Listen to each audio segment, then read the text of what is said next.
Bapa adalah Tuhan langit dan bumi, terus Yesus Tuhan di mana? Ya, percaya kepada yang tiga yang esa, itu pemahaman saya. Oh, begini, coba. Nah, ini kita penginjilannya, fokus ya, fokus di situ ya. Sekarang begini. Di dalam Yohanes 14 ayat yang ke-1 tadi kan kamu sudah baca. Janganlah gelisah hatimu, percayalah kepada Allah, percaya juga kepadaku. Berarti ada dua yang kita percaya tadi kan? Nah, percaya kepada Allah Bapa sebagai apa? Percaya kepada Yesus sebagai apa? Percaya kepada Allah Bapa sebagai Tuhan langit dan bumi. Datanya ada di Matius 11:25 tadi yang kamu baca. Pada waktu itu berkatalah Yesus, aku bersyukur kepadamu Bapa Tuhan langit dan bumi. Nah, yang kedua, percaya kepada Yesus sebagai apa? Nah, percaya kepada Yesus sebagai apa? Dalilnya ada di Yohanes 17:8. Coba baca Yohanes 17:8. Buka situ Yohanes 17, Yohanes pasal 17 ayat yang ke-8. Sebentar. Yohanes 17 ayat yang ke-8. Oh, ke-8.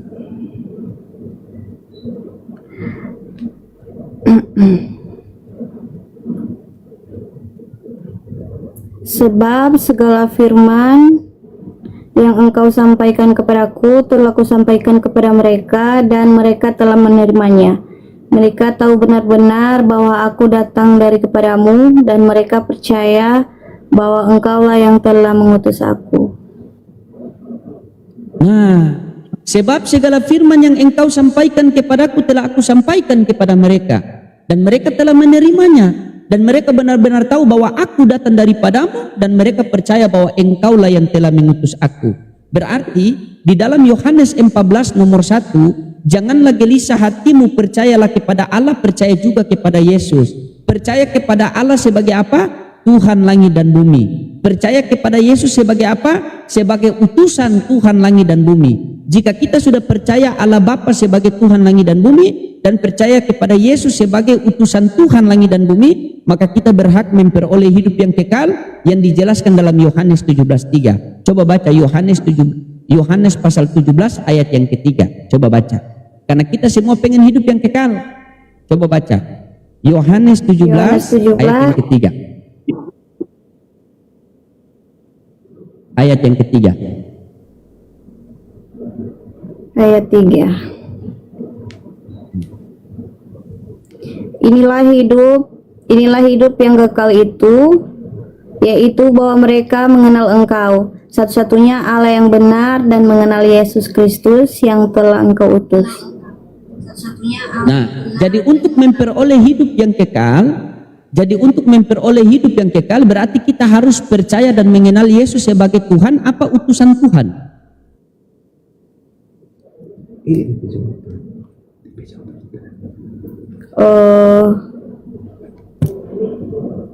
Coba baca ulang Yohanes 17:3. Baca ulang Yohanes 17:3 coba. Oke. Coba baca. Bapa dan Roh Kudus itu konsep Trinitas bagaimana menurut pastor? Kalau bilang Bapa, Putra dan Roh Kudus itu konsep Trinitas, berarti bertentangan dengan Kisah Para Rasul 4:27. Coba baca Kisah Para Rasul 4:27. Kisah Para Rasul 4:27. Kisah Para Rasul 4 ayat 27.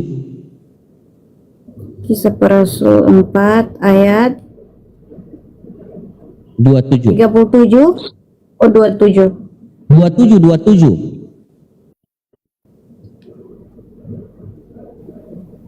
Sebab sesungguhnya telah berkumpul di dalam kota ini Herodes dan Pontius Pilatus beserta bangsa-bangsa dan suku-suku bangsa Israel melawan Yesus, hamba-Mu yang kudus, yang Engkau urapi.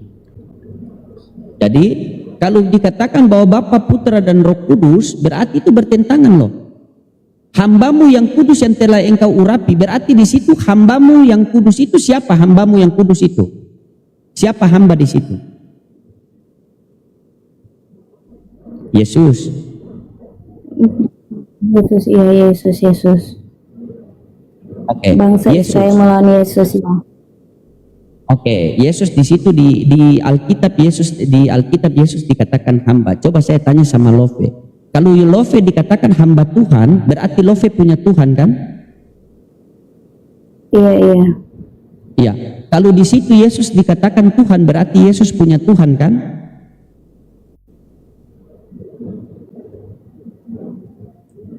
Gimana? Kalau Love dikatakan hamba Tuhan, berarti Love punya Tuhan atau tidak? Punya. Punya. Kalau di kisah para rasul itu dikatakan Yesus hamba Tuhan, berarti Yesus punya Tuhan tidak? Coba baca. Punya. Yesus punya Tuhan. Ketika Yesus punya Tuhan, apakah Yesus juga Tuhan?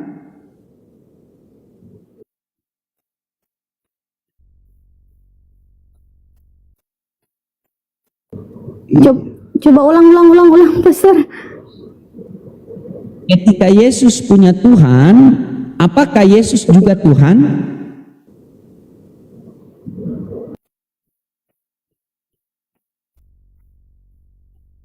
Enggak. Salah, Enggak. Bukan Tuhan. Sekarang begini. Nah, saya mau tanya jujur. Siapa yang mengajarkan Love memanggil Yesus Tuhan? Love tahu tidak? Kalau di Bible itu kalau kita panggil Yesus Tuhan, Yesus marah. Tahu tidak?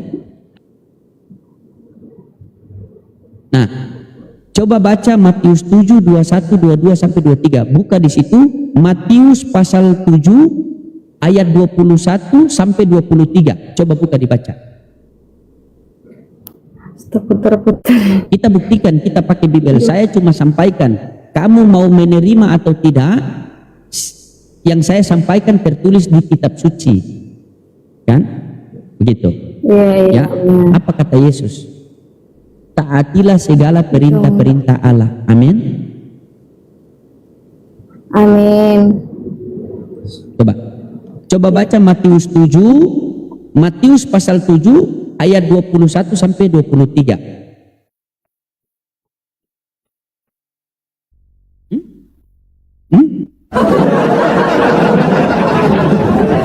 Kabur.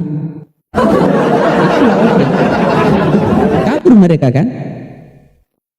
Asal dia bilang kalau orang menyampaikan kebenaran itu iblis.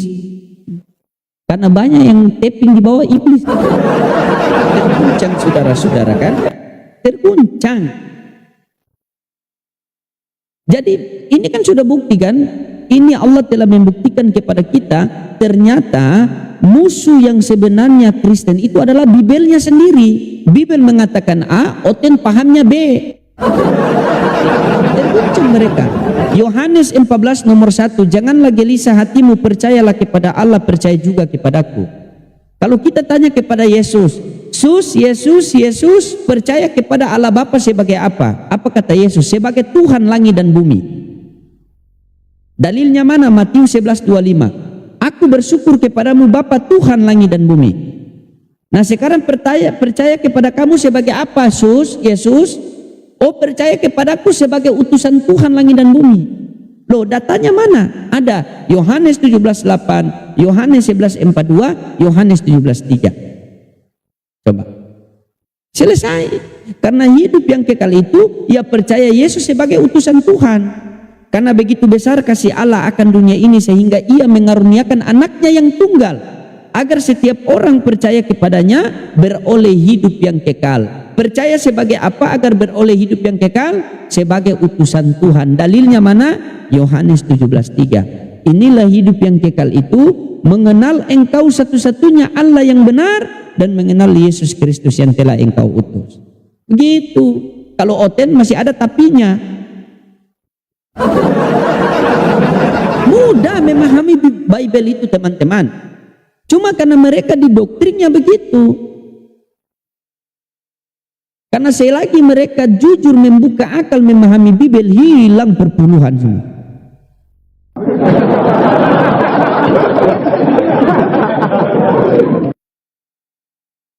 Kalau sudah semua kembali kepada pengajaran Yesus, otomatis pendeta di gereja ya sisa nyanyi.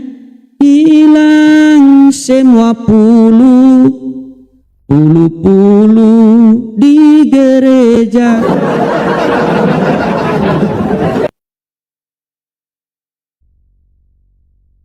Pendeta kan kejar itu. Ini, bawalah persembahan, persepuluhan, perbendarahan ke rumah Tuhan. Ujilah aku dan akan kubungkat tingkat-tingkat berkat.